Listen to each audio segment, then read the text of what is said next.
Amon. I think you touched on some real important points with your zombie prophet Muhammad and limits on free speech video. And one of the most interesting things I found about it was the correlation actually between government and religion. And if we look to the past, we can see that religion used the same sort of force that government did to impose its beliefs on a people. And one of the fundamental things I think that this illustrates is the sort of parenting that goes on with these sort of institutions. I tried to write down some things to touch on. It's like we're either not capable or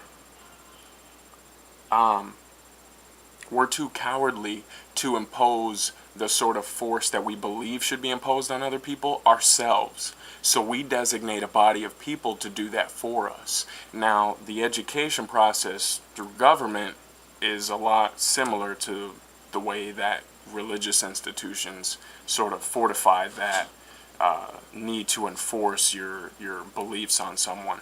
And so let's see. I think some of the transliteration of some of the religious institutions is that it's like you see what you want to see, and you also project certain things as being outside of you. You project God as being outside of you, and you project the government as being outside of you. It's like somebody talked about where at no point between personal relationships is it okay to use force, but suddenly when you reach the stage of government, there's this moral flip where the government now has the authority to impose force on you. So that doesn't make much sense to me. And then it's also symbolic of maybe you were brought up a certain way that certain needs weren't taken care of, or they were neglected, or you were abused in certain ways. So then you sort of, your mind puts off that there should be this institution to take care of you.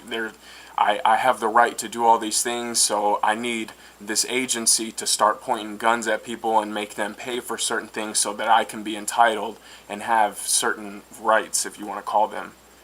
So with the expansion of government and the expansion of power that the government has is parallel to the sort of parenting that we've been going through at least the last 40 years, where we feel entitled. We feel that we deserve all these things, so we project ourselves into this institution that says, well, I'm not going to go and point guns at people and make them do it, but I'm okay with somebody else. As long as I don't hear about it, I'm okay with somebody else pointing guns and making other people do it and pay for things and that sort of thing. So that's basically the gist of it. I just wanted to sort of add on to the sort of things that you were talking about.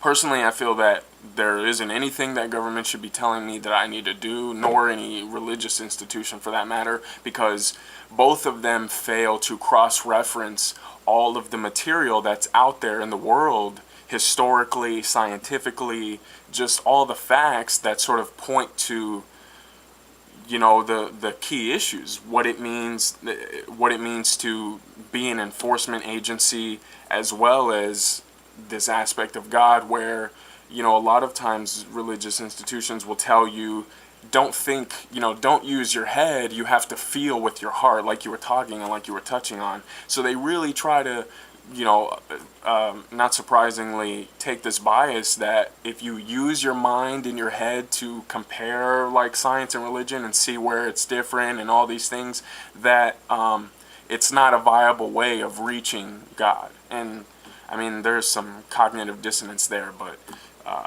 maybe that's probably for another video. But I just wanted to touch on those things, and appreciate you making the video. It was a good one, and the intro was pretty cool too.